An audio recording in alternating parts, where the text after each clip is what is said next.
एक खूबसूरत जंगल जहां दरख्तों की शाखें आसमान से बातें करती थीं, वहां एक छोटा सा गांव था जहां एक छोटी सी लड़की जैनब अपनी माँ के साथ रहती थी। जैनब को परिंदे बहुत पसंद थे और वो अक्सर जंगल में जाकर परिंदों के साथ खेलती थी। एक दिन जब जैनब जंगल में खेल रही थी, उसने देखा कि एक खूबसूरत चिड़िया जिसके पर सोने जैसे चमक रहे थे, दरख्त की एक शाख पर बैठी है। जैनब ने कभी ऐसी खूबसूरत चिड़िया नहीं देखी थी। उसने चिड़िया के करीब जाकर कहा, तुम कितनी खूबसूरत हो, क्या मैं तुम्हारे साथ खेल सकती हूँ? चिड़िया ने जैनब की तरफ देखा और बोला, मैं एक सोने की चिड़िया हूँ और मेरी कहानी बहुत अजीब व गरीब है। क्या तुम मेरी कहानी सुनना चाहोगी? जैनब ने कहा। हाँ, बिल्कुल, चिड़िया ने कहा। बहुत साल पहले मैं एक आम चिड़िया थी, लेकिन एक दिन एक परी ने मुझे सोने की चिड़िया बना दिया ताकि मैं लोगों की मदद कर सकूं। लेकिन जादू के असर से मैं अपनी आज़ादी खो बैठी हूँ और अब सिर्फ एक सच्चे दोस्त की मदद से आज़ाद हो सकती हूँ। जैनब ने चिड़िया से कहा, मैं तुम्हारी मदद कैसे कर सकती हूँ? चिड़िया ने जवाब दिया, तुम्हें जादुई परी को तलाश करना होगा, सिर्फ वही मुझे आज़ाद कर सकती है।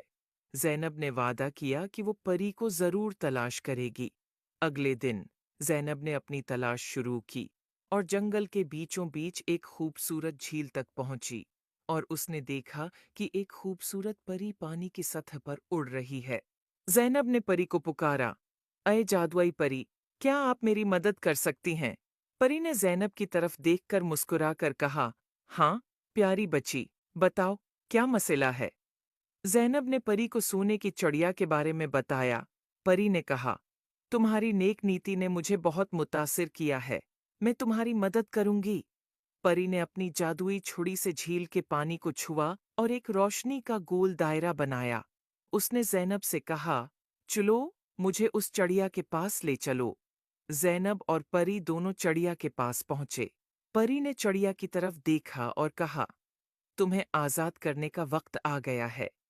परी ने अपनी छुरी से चिड़िया के ऊपर जादू किया और चिड़िया की पुराने जादू से आजाद हो गई। चिड़िया खुशी से उड़कर जैनब के गले लग गई और कहा, शुक्रिया, तुमने मुझे आजाद कर दिया। अब मैं अपनी मर्जी से उड़ सकती हूँ और लोगों की मदद कर सकती हूँ। जैनब ने खुशी से कहा, ये सब परी की वजह से हुआ है। परी ने जैनब की तरफ देखा और कहा, तुमने अपनी नेक नियति से चिड़िया की मदद की है, इसलिए मैं तुम्हें एक जादुई तहफा देना चाहती हूँ। ये एक जादुई पता है, जो जब भी तुम्हारे पास होगा, तुम्हें खुशी और सुकून मिलेगा। उम्मीद है आपको स्टोरी पसंद आई होगी। Please like and subscribe my YouTube channel.